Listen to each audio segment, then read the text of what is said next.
Pemirsa, kita masih bersama Indonesia Lawyers Club. Sekarang saya mau ke Profesor Salim Said. Ini dari sisi luar negeri sejauh mana dampaknya sebagai bekas dubes di Eropa, ya, dan apa akibatnya dan bagaimana menurut Bos Salim?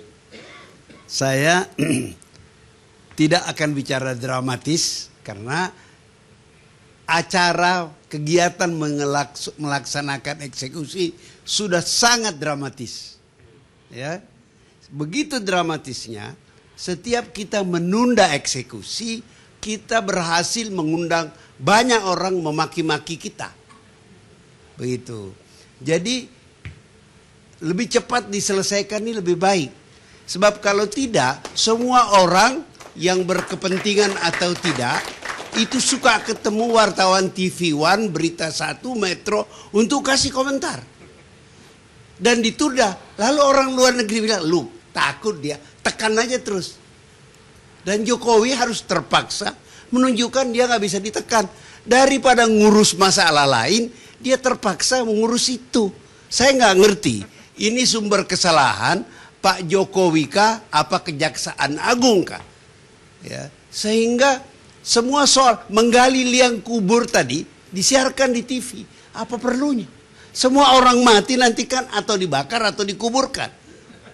Saya nggak ngerti negeri ini. Bagaimana hal yang sederhana menjadi dramatisir. Ini saya kira, Bung, karena terlalu banyak TV. Akibatnya TV-nya cari banyak berita. Jadi orang senang ngomong terus. Lalu ini dilaporkan oleh kedutaan. Saya tahu itu. Saya bekas duta di Eropa TV nggak banyak. Ya banyak juga. Tapi saya kira mereka tidak suka yang dramatis. Saya ingat mengalami beberapa kali hukuman mati di Amerika. Bukan di kota saya, tapi saya lihat TV. Yang saya lihat cuman pada malam eksekusi, orang-orang kumpul depan penjara menyalakan lilin. Nggak ada ribut, nggak ada TV One diskusi di sana. Bagaimana ini? Bla bla bla. Nggak, orang protes saya. Kita ini suka seremoni, kita ini suka show, dan itu dibaca lain di luar negeri. Itu yang saya kira kalau Anda tanya dampak internasionalnya itu, kita lah yang mengundang. Kalau cepat selesai, seperti di Saudi, dia tidak beritahu pemerintah, dia pancung aja. Nggak ribut kan? Kita tidak belajar dari sana. Cepet-cepet aja gitu loh kalau sudah diputuskan. Nah akibatnya kan begini. Oke. Jadi tepat dong judulnya drama eksekusi. Harus lebih berat dari itu judulnya. Apalagi itu sudah itu show. Ya, semua orang jaksa agung dengan pangkatnya kayak jenderal bintang 4 memberi keterangan, juru bicaranya memberi keterangan. Apa yang harus dijelaskan terus-menerus? Bingung saya. Oke. Sebagai ilmuwan politik, saya sekarang tidak terlalu tertarik membicarakan soal perlu tidaknya melanjutkan atau menghapuskan pelaksanaan hukuman mati. Menurut saya itu perlu seminar besar, bukan talk show seperti ini. Oke. Yang penting kita bicarakan sekarang adalah kasus eksekusi 10 atau 9 terhukum karena pidana narkoba. Itu yang perlu dibicarakan. Sebagian sudah dibicarakan tadi. Ada kasus Mary Jane dan sebagainya. Nah, catatan saya yang lain adalah saya harus menghormati keberanian dan ketegasan Jokowi melaksanakan eksekusi hukuman mati setelah bertahun-tahun sebelumnya tidak ada eksekusi, mesti yang sudah dijatuhi hukuman mati udah banyak, numpuk di penjara. Saya dengar pihak penjara atau kementerian yang bersangkutan itu sudah bicara kepada pemerintah sebelum pemerintah ini bahwa numpuk orang yang sudah dihukum mati lama dan tidak dieksekusi. Nah, sebagai politikus yang cerdas, maaf nih saya berbeda dengan banyak orang yang melecehkan Jokowi. Saya ini Jokowiis dalam pengertian he's a great politician. Okay? Dia jago memainkan isu ini. Ketika orang ribut, ketika BNN menjelaskan korban-korban, Jokowi sebagai politikus membeli isu itu dan dia lemparkan itu. After all, ya, itu sudah diputuskan oleh pengadilan di hukuman mati dan masyarakat lagi marah terhadap itu. Maka dia tidak memberikan grasi, tidak memberikan amnesti atau apa namanya. Begitu. Dalam hal itu saya kira dia cukup cerdas sebagai politikus. Persoalannya yang muncul adalah siapa sebenarnya yang bersalah dengan keputusan-keputusan, kebijakan-kebijakan yang memancing tekanan internasional. Apakah penundaan itu atas persetujuan, apalagi atas perintah Jokowi, atau itu pelaksana teknis yang ya kurang rapi lah. Saya tidak mau menggunakan kata kasar tidak becus, tapi kurang rapi lah akibatnya. Terus-menerus beramai-ramai mereka muncul di depan kamera TV dan itu dibaca lain di luar negeri. Orang melihat Indonesia ini kemungkinan bisa ditekan. Maka mulailah ramai-ramai. Kalau mau lihat ini, tunda lagi eksekusi itu. Akan ada lagi negara yang ikut protes. Dan kita diberi lagi kesempatan untuk membuktikan kita hebat. Ditekan pun kita jalan terus. Saya kira itu yang kita harus membacanya begitu. Itu semua akibat penundaan-penundaan itu. Nah, catatan saya yang terakhir, saya nggak banyak Bung Karni, mengingat makin meningkatnya penggunaan narkoba tadi dikatakan oleh Pak Togar, maka mungkin harus ada pemikiran baru bagaimana cara mengatasi bahaya narkoba. Mungkin cara mengatasi yang baru ini menolong kita menghindarkan kita dari menjatuhkan hukuman mati. Jadi hukuman mati itu bukan menghapuskan hukuman mati selesai, ya. Sebab you hapuskan atau tidak di pihak sana yang tidak diputuskan oleh pengadilan juga kena hukuman mati tanda petik. Oke? Nah, mungkin kita harus menemukan cara. Misalnya salah satu cara adalah saya nggak habis pikir kenapa ada pabrik narkoba di penjara. Mana itu pegawai penjara yang digaji oleh negara? Apa yang terjadi? Menterinya, bagaimana dia mengontrol bawahannya? Ini kan aneh ini. Nah, kalau itu saja tidak bisa kita tertibkan, saya bisa mengerti kalau teman-teman yang mengerti hukuman mati mengatakan menjatuhkan hukuman mati di negeri yang pelaksanaan hukumnya nggak benar. Ada besar kemungkinan orang dihukum mati sebenarnya bisa tidak dihukum mati. Kira-kira gitu. Baik, sekarang Pak Cipta. Saya cuma mau itu saja, Bung. Baik. Terima kasih. Saya hampir banyak persamaan pendapat dengan Pak Salim. Begini Bung Karni, saya pernah nonton 2 film Hollywood. Temanya sama. Menceritakan saat menjelang eksekusi mati. Dikasih lihat itu. Waduh, sedih luar biasa sekali ya. Sampai rantah-rantah begitu loh. Saya kira penonton ada yang nggak berani nonton, dimatikan televisi itu ya. Luar biasa, kesian, bangun bulu kudu kita gitu ya. Kesian sekali. Nah, itu kan satu sisi. Ini dari tadi bicara-bicara ini, terutama teman-teman dari LSM, hanya satu sisi kan. Bung Karni wartawan kan, wartawan diajarkan supaya menulis check and balance, both sides gitu kan, ya, both side. Nah, saya sependapat dengan yang bapak-bapak dari BNN itu, bahwa memang mengerikan, ya, narkotik ini. Tadi teman kita itu keliru, dikatakan narkotik adalah crime. Salah. Narkotik sudah distempel resmi oleh PBB, bukan crime, extraordinary crime. Kejahatan luar biasa. Karena kejahatan luar biasa harus di-tackle dengan solusi yang luar biasa juga. Begitu loh. Extraordinary, ya. Nah, memang saya juga sependapat hukuman mati tidak serta-merta menyelesaikan masalah narkoba. Tapi saya hakul yakin dengan deterrent effect-nya itu, ya. Saya yakin sekali. Ya, contohnya ya misalnya Singapura gitu. Orang pada takut kan? Kenapa di Indonesia ini makin marak narkoba? Pergi ke Tanah Bukit, pergi ke Puncak. Banyak orang kawin kontrak di sana, juga banyak narkotik di sana. Makin kotor sekali. Lihat, pergi ke Mangga Besar. Karena demikian, karena orang luar tuh tahu hukum diri sangat lemah.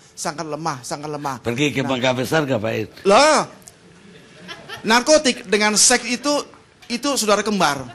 Di sana free sex, di sana pasti narkotik. Lihat di Puncak juga begitu. Lihat sekarang lagi apartemen lagi, macam-macam gitu kan. Jadi menurut saya mesti didor, Pak Karni. Saya setuju sekali, tapi di selektif ya, mesti yang gembong-gembong. Misalnya tadi dikatakan dia bikin pabrik macam-macam, itu sadis. Kalau dikatakan siapa sekarang yang korbannya itu, nah, saya pernah dikibulin oleh satu orang, dia datang ke rumah saya, mengaku teman anak saya. Datanya persis sama semua, dikibulin saya. Handphone saya hilang. Lalu saya ke rumah orang tuanya, saya pergi ke rumah. Bagaimana nih Paknya? Orang tuanya bilang, saya angkat tangan. Sudah nggak sanggup lagi dengan anak saya ini. Barang-barang dijualin semuanya Pak. Nah, yang paling sadis narkoba adalah dia menyasar juga anak-anak kelas 5, kelas 4 dalam bentuk permen, dalam bentuk coklat. Itu kan gila sekali. Sadis. Kue juga begitu kan. Nah, saya kira memang harus diperangin all out. Sekali lagi, hukuman mati tidak menyelesaikan.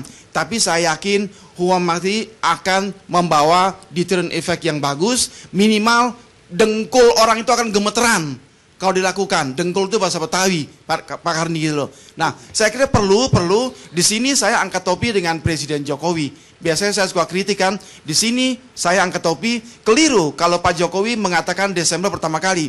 Waktu kampanye Pak Jokowi sudah bicara, saya tidak akan kompromi dengan kejahatan narkotik. Sekarang saya kira dia memenuhi janjinya. Memang seperti Pak Salim mengatakan ini terlalu didramatisir, ya. Terus panjang terus, ya bicara macam-macam sehingga kelihatan untuk menguras air mata rakyat Indonesia, sehingga mungkin makin banyak masyarakat itu yang sependapat, kesianlah, jangan dihukum mati lah. Nah, at that moment rakyat lupa apa dampak sadis dari kejahatan narkoba. Jadi tidak ada jalan lain menurut saya, Pak Karni Ilyas, didor. Itu Pak Karni. Baik. Bersama kita juga ada mantan dubes Brazil, Pak Bali. Setuju nggak dengan pendapat mantan dubes Ceko ya? Terima kasih Bang Karni. Saya tidak ingin mengatakan setuju atau tidak, tetapi saya ingin menempatkan hukuman mati itu dalam konteks internasional saat ini, Pak. Yang pasti, seperti juga Perdana Menteri Singapura mengatakan, bahwa there is no consensus, tidak ada global consensus mengenai penghapusan hukuman mati. Itu adalah kenyataan dan fakta. Kalau kita berbicara angka, kita bisa mengambil hasil voting terakhir tahun 2014, 18 November di New York mengenai moratorium terhadap hukuman mati. Angkanya menunjukkan 117 menentang hukuman mati, 38 menyetujui hukuman mati, 34 abstain. Artinya apa? Ada 72 negara yang masih di dalam hukumnya menempatkan hukuman mati, dan 38 negara masih melakukan hukuman mati secara aktif, termasuk Amerika dan Singapura. Dari 38 itu yang melaksanakan hukuman mati untuk hukuman mati untuk narkoba itu ada 24 negara. Kalau kita bicara Januari tahun ini, Pakistan melaksanakan eksekusi 24. Tidak ada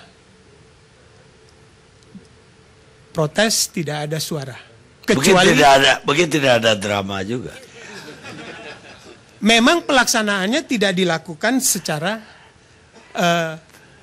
heboh atau kita katakan selebritas seperti sekarang ini, Pak. Ini TV-nya nggak banyak di Pakistan. Enggak. Masalahnya kita harus lihat dalam dua sisi, Pak. Tadi Pak Salim mengatakan kita dikecam. Tetapi di balik kecaman itu, Pak, dunia sekarang tahu bahwa jangan pernah membawa narkoba ke Indonesia. Ada jutaan potensial turis yang akan stay away untuk membawa narkoba. Itu kita tidak pernah tahu dan kita tidak pernah bisa membuktikan, tapi itu nyata. Itu deterrent effect, seperti yang dikatakan. Saya ingin mengoreksi satu lagi, Pak. Bahwa kejahatan narkoba itu memang tidak ada konsensus sebagai extraordinary crime. Tetapi jangan senang dulu, Pak. Karena biar Profesor Cipta Lepsa. Ya tunggu dulu. Dengar ya. Tunggu dulu, Pak. Karena saya mohon maaf, saya bacakan artikel 23 Control Convention Psychotropica 1971. Di situ menyebutkan a party may adopt, ini yang penting, more strict or severe measure than those provided by this convention. Artinya apa? Kita bisa melaksanakan hukum yang luar biasa untuk menghukum kejahatan narkoba. Dan itu semua artikel 61. Ini harus difahami dulu bahwa ini strict, ya. Loh, bukan extraordinary. Dalam artian dia tunggu, saya belum selesai. Enggak, itu jangan diartikan salah nanti. Tidak, itu tidak diartikan salah. Karena konvensinya mengatakan, if in its opinion, such measures are desirable or necessary for the protections of the public health and welfare. Jadi kalau untuk menyelamatkan bangsa, negara, dan generasi yang akan punah karena narkoba, semua negara diberikan dan konvensi menyetujui. Terima kasih. Kita lihat pemirsa.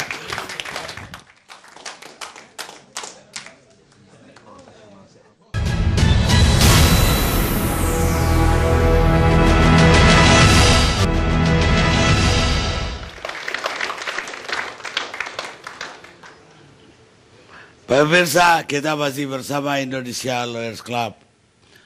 Tadi sempat media juga dikomplain, membuat drama lah kira-kira. Walaupun aktornya dari pemerintah umumnya. Kita cuma nyiapin layar. Tapi saya ingin mengingatkan, bagi para politisi yang mengkomplain media atau pers, itu bagaikan nakoda mengkomplain tentang ombak di laut. Kata Enoch Powell, anggota parlemen dan menteri Inggris tahun 50 sampai 80. Sekarang Ruhut Sitompul. Terima kasih Bang Karni. Saya berangkat dari pepatah, jangan main api, nanti terbakar. Inilah yang kita perdebatkan. Tapi saya ingin merujuk, Indonesia negara yang berdasarkan hukum. Dan kita tahu, tadi sudah disinggung oleh abang saya, Bang Togar Sianipar, hukuman mati adalah hukum positif. Jadi masih berlaku di negara kita. Sekarang timbul perdebatan pro dan kontra. Silakan kasih masukan kepada pemerintah atau kepada kami, DPR. Kebetulan saya di Badan Legislasi, ada Pak Nasir, kami juga di Komisi 3. Apa masih perlu hukuman mati ini? Memang di dunia internasional sudah sepakat melalui PBB agar hukuman mati itu tidak ada, ditiadakan. Tapi kembali, lain lubuk, lain ikannya. Lain permasalahan di daerah-daerah lain yang sebelumnya mereka juga yang awal-awalnya melakukan hukuman mati. Tetapi mereka sekarang mungkin karena sudah settle, sejahtera dan lain sebagainya, menghilangkan hukuman mati itu. Dan pemakai narkoba di sana tidak seperti kita darurat narkoba. Apapun kawan-kawan mau bilang, saya kebetulan sering ditugaskan partai keliling sampai ke kabupaten kota 500 lebih. Sekarang setelah reformasi ini tidak ada lagi kabupaten kota yang generasi mudanya tidak kena narkoba. Itu fakta. Kan kalau sama kawan-kawan mungkin, nah ini saya buktikan, saya turun. baik dalam pilkada, baik dalam konsolidasi partai, itu fakta. Jadi, kembali saya rasa bukan karena saya tim sukses Pak Jokowi dari Bravo 5. Bukan karena itu. Tapi memang waktu Pak Jokowi sudah menang, saya ikut menemani di dalam pertemuan dengan kawan-kawan Tionghoa di hotel Pacific Place. Kan kita juga jangan salahkan Pak Jokowi. Itu memang salah satu janji kampanyenya. Di satu pihak kita menuntut, laksanakan dong janji kampanyenya. Dan beliau mengatakan, kaitan dengan korupsi, dengan narkoba ini, memang itu niat beliau. Dan langsung beliau lakukan. Dan Jaksa Agung, saya rasa juga Jaksa Agung on the track. Bahkan kita mau bilang apapun, saya rasa Jaksa Agung, Presiden, etika tetap dijaga. Walaupun kita masih menganut hukuman mati. Apa itu? Semua tahapan loh, nggak ujuk-ujuk hukuman mati. Ada semua tahapannya. Saya ingin meluruskan, gerasi itu juga bukan Pak Jokowi langsung mengasih gerasi. Ada juga masukan dari semua. Kan dia presiden, ada perangkatnya, dia simbol negara. Jadi nggak ujuk-ujuk semua. Dan perlu saya katakan, yang saya lucu, kita ini semua, memang kita tidak menganut trias politika, teori Montesquieu. Tapi tetap kita sadar tidak sadar, kita ada eksekutif, kita ada legislatif, kita ada yudikatif. Berbicara yang kita perdebatkan ini, maaf saja, kita harus hormati. Benteng terakhir orang mencari keadilan, yaitu pengadilan, hakim. Tapi nggak ada yang kita kritisi. Ini kan hakim, ya, eksekutornya Kejaksaan Agung. Tapi etika, sampai ini bukan karena ditunda, tapi kita ada satu hajat besar, konferensi Asia Afrika. Karena itu ditunda. Tapi sekali lagi kaitan dengan judul Bang Karni, Pak Jokowi itu tipe orang yang tidak bisa ditekan-tekan. Dia sudah buktikan, itu bukan pencitraan. Itulah Jokowi. Jangan karena kita lihat dia krempeng, dia dari Solo, hati-hati sama orang Solo. Hati-hati sama orang Jawa. Lebih galak dia dari orang Batak kalau dia menunjukkan kegalakannya. Demi kebenaran. Jadi Bang Karni,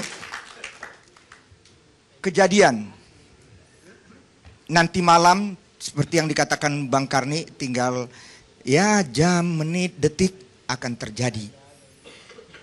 Tapi ya sebenarnya saya terima kasih. TV One ini sebenarnya sudah mengangkat, ya, bukan hanya mereka yang mau dieksekusi ini, tapi yang menjadi korban-korban. Bagaimana keluarga, bagaimana anak, bagaimana kawan saya ini pembela Ratu Jarimah, Ratu Ekstasi, anaknya kena. Dia bikin organisasi, dia bantai itu semua.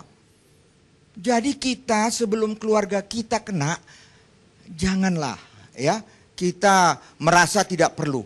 Tapi karena ini hukum positif. Bicara dengan saya juga orang nggak setuju hukuman mati, tapi ini hukum positif. Kita negara hukum. Jadi sudah. Jadi intinya Ruhut itu setuju Jokowi tidak atau menolak gerasi. Jokowi mendukung. Pak Jokowi jelas kita dengar statement beliau, ya, kaitan dengan hukuman mati, pengampunan itu beliau tolak. Saya rasa ini sudah baik kok. Ya udah benar. Sudah benar. 100 untuk Pak Jokowi. Terima kasih. Tunggu dulu. Ya. Kalau nggak salah dulu Ruhut itu pendukung SBY. SBY itu kasih gerasi 4, termasuk Korbi. Terpidana mati. Terima kasih. Banyak lolos dari hukuman mati. Terima kasih Bang. Itu yang saya katakan, lain pemimpin lain caranya.